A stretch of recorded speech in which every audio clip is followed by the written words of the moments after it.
Yes, welcome back ladies and gentlemen, tankers of Blitz Universe. We are still rolling forward, onwards and upwards with the American week. And we're looking at K187D and he's driving the T29 again. And like I said on the previous video, I think, I wanted to feature as many different tanks as possible.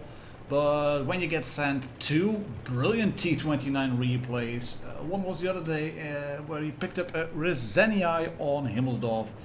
Well, this one is just epic in terms of damage, of positioning, and well, the red team, they are muppets basically because they failed to push and they sit kindly in front of his gun.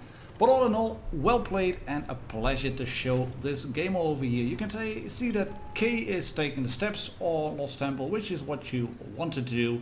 And he's pondering what to do. Oh, right, shall I move around here? Can I shoot someone? Yes, I can shoot someone. A little T-34-85 is sitting sideways and then behind the rock. And everybody's just looking at him. He takes the first bit of damage already from the tanker gun and then something from the left as well. That means that there are tanks on that sector. He tells his team, look at sector 9, and now drop just down one level. And this is a good move. That means he has his hull protected now and he can take shots in on blame RNG. You can take shots on the Jagdpanzer 4, only tracks it in place, then this shot is going to miss, I think. That one is going on the Tankerstein.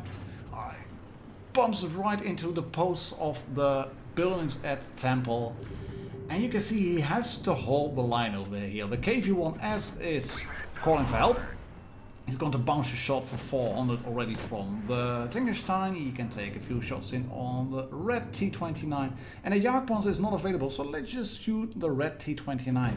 And if you ever face a T29 that is hull down, try to shoot the commander's hatch. It is a weak one. It's not a really obvious one because the turret can still be trolled with the American turrets. That is, there are some angles and shapes to it that create auto bounce zones, but if you can shoot that cupola, do shoot it by all means. If you're lucky, you might be able to spam HE on it and just bleed him to death, because from time to time people in a T29 they might become a bit overconfident with their strong turret and they will think, right, I'm at a T29, I'm hull down, I can't be hit, I can't be hurt. Yes, you can, even if it is a tier 6 tank. And this Jagdpanzer 4 is not doing the right thing. He's not using the mobility and the DPM. He's going forward, trying to trade shots with the T25 AT. He's getting punished for it. There is, that's again into the terrain, into the temple steps. But it is good hit point management from K at the moment, because he's trying to make tanks into one-shots. That Tankerstein is moving forward and it has the same gun as K is mounting over here. But you can see 355, that is a high roll. Can he get the shot? He bounces one, doesn't get the really high roll, leaves the Tankerstein at 17 hit points. But that's one shot for him now. He switches to APCR, can't blame him. You have to take this tank out. And then you basically have this flank one. And now his team is getting brave as well, as you can see. They are moving in. The T-34 kills the Jagdpanzer. Good shot in on one of the red tanks again. Checking the surroundings. Right, we're getting flanked. That's an EZ8 on the left. There is an AMX still there on the left. Let's push in over here or I might lose my teammates now. Because this is an autoloader for 80 Alpha in total. Can I ram into him? No, just about miss him. And you can see the EZ8 takes out the IS. The T-34-85 on his team takes out the red T-34-85. But it was a good call to push in on here, because now the attention from reds is diverted as well. This AMX is running around and then bumps into the building and gets shot in the butt. Wants to flank around, realizes, oh, ain't gonna happen, I got 64 hit points left. The Black Prince is luckily not paying any attention at the moment. K can, he can clear the AMX. Well, then do a ram kill. We'll bounce it on the tracks and we'll just ram into him. Karma Police, arrest this T29. He is going to finish off the Black Prince now. Shoot him up the ass. And then secure victory for above on the tracks. You gotta be kidding me. Again, shoot him up the ass. Secure the kill, secure the win for well above 4.2k damage in a tier 7 tank. That is some achievement. Thank you very much for sending that one in. Love to watch that one. K1870 from the Token Clan. Mastery, Top Gun, High Caliber, the lot. 1361 base XP, 17 penetrating hits. Bit unlucky in terms of misses and bounces into the terrain. But a good example of what you should do in a T29. We'll now divert our attention towards Middelburg, and we're gonna watch Panzer first in the M60. That controversial tank that was first gifted to people seemingly at random, and then it was presented as, here's a gift for your ongoing interest and your great contributions and wins and achievements in World of Tanks Blitz. Yeah, have a tier 10. And then there were people in the game who had played barely 100 games and got a tier 10, and there were people who had played thousands of games and got a tier 10 free tank, a premium / enriched one.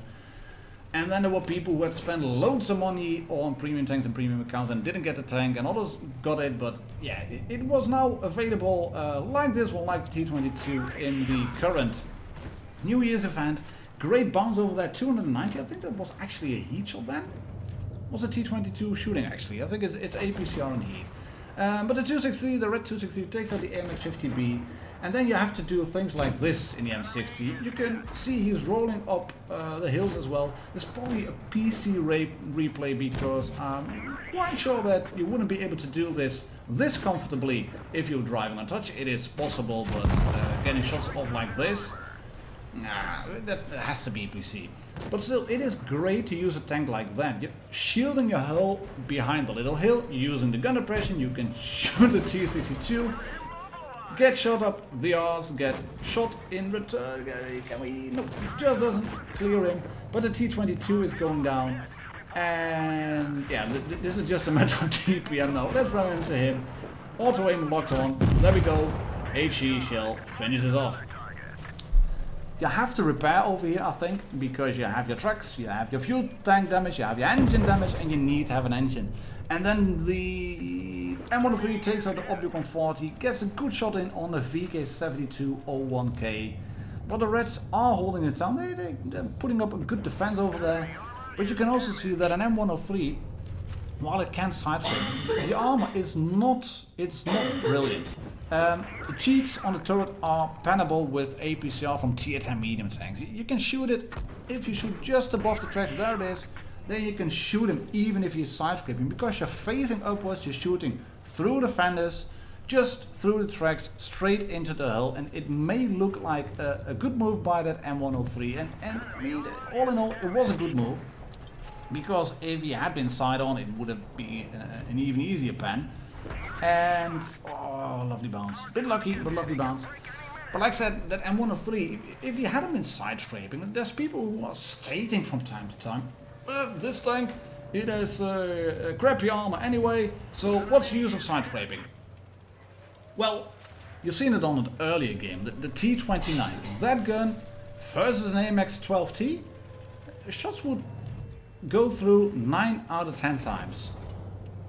But on this one, it didn't. Panzer first kills Purple Cheese in the T62A, the M103 is down.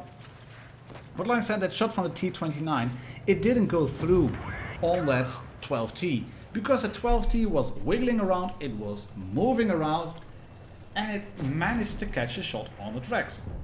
And the tracks are modules, and those modules sometimes absorb the complete kinetic energy that a shell can give.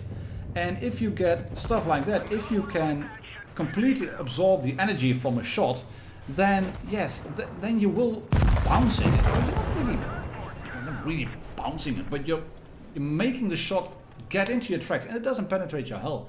And I've done it with an SP1C as well. It doesn't work against HE, but it will work against APCR and AP. Second class medal for Panzer first. 5k damage, 1300 base XP. Thank you very much for sending that one in. And there's bound to be some more M60 gameplay on the channel very soon. Not in the American week, but there will be some more M60 gameplay coming. Last replay for today.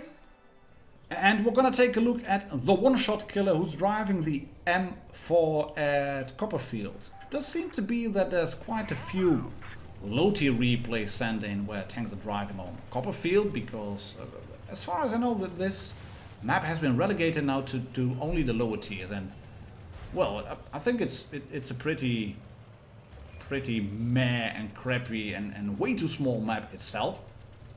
And I can fully understand why Wargaming want to have this map for a maximum of, say, tier 7. Would that be a good thing? Yeah, you probably spot about 3/4 of the way across if you were a tier 10 tank, and it's just that's not the best thing to do. In the meantime, the one-shot killer is trying to wake up the M7. It does seem he has an AFK teammate as well. The KV1 is rolling down, and the Stuk manages to take out the B1 already. Welcome to the lower tiers in WoT Blitz. And he dabs a first shot into the ground. This is actually from the RU serve, and he's 1 minute into the game already. Hasn't managed to do one penetrating shot, bounce a shot, not even hit a shot on target. Is he going to hit this one? Yes, he is, and he goes through, and he bounces the return shot. KV1 rolls into him as well. But he has got some work to do. This is a good replay. Like I said, it is from the RU server. You can see he's taking things patiently, because there's those games like this where you just instantly know, right, if I go in too quickly now, then there will be problems. And how his team managed to not kill his A20 is beyond me, but right, the one-shot killer can get the first kill. It's not a one-shot kill, but it's a good kill. That's the new tier 4 British heavy tank, which was previously a medium. It's the Matilda, and yeah, I think it's a good thing that that is now a heavy tank, because it plays more like a heavy tank.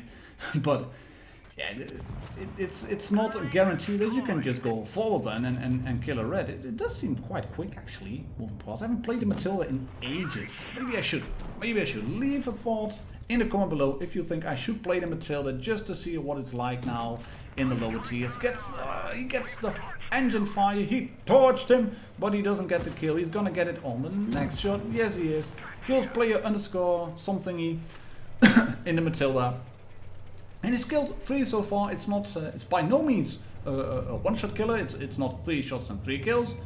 But he is gonna clear another tank. The Stuk is in the way. The Stuk is making him stuck, and he can kill the red KV1. That's a one-shot kill. Yeah, good job. Living up to your name, mate. You're on 4. You've got the top gun secure. There is a green tank down below. That's the red M7. 120 blocked. Kills the driver. Thank you very much. Keep the tank angled. Hopefully penetrate. The M7 is popping adrenaline and speed boost, but as a dead driver, better bring a driver back to life. That would be better, I think, but hey, oh. Everybody plays like they think it's best, and like I said, you have to watch replays a lot, and especially in the lower tiers. You can pick up some really novel and innovative tactics, because having a dead driver and a dead gunner will make you bounce at least 3 or 4 shots. Yeah, I think it was 3 shots. And then you will end up dead, and it's obviously the best way to play. That is an AFK tank by the looks of it, so the one-shot killer decides to divert his attention into the Panzer IV. That tank has been nerfed, obviously, as well, but it has the 160 Alpha gun. So this is a matter of who will be more effective in terms of shooting. And you shouldn't miss shots like this. You should not miss shots. Oh, lucky. The Panzer IV decides to resort to HE. He bounced 160 shots, so maybe he's out of ammo. Is he? Not quite sure. Gets some. Oh no, he's definitely not out of ammo. Well, why do you switch to HE like that and then back to AP? Don't really know why that would happen. And then popping adrenaline as you're about to get killed. Not the best thing either. And you are going to see now what happens to a player when he realizes, oh god, I'm grabbing a Raseiniai. Look at the bottom over there. Look at what's happening. Loading gun, loading gun, loading gun. Click the button, click, click. If you click a button like that so many times, you will load your gun faster. Yeah, click, load, come on, load. Taking a look again at the minimap, there are tanks moving in very slowly. That's a KV1 probably. That light tank is luckily still. And he gets the Raseiniai. Great stuff, buddy. 2.5k damage in a tier 5 medium tank, the M4. The one-shot killer did live up to his name as far as killing was concerned, but he needed some more shots. As you can see here from the statistics, 27 shots, 7 enemies damaged, 7 kills. He killed the Matilda. This was a one-shot kill for on the KV1. But yeah, great battle to show that one was on the RU server. Raseiniai in the M4, and that's the last battle for today in episode 6 of the American Week. Thank you very much for watching, ladies and gentlemen, tankers of Blitz Universe. I see you all on the next video.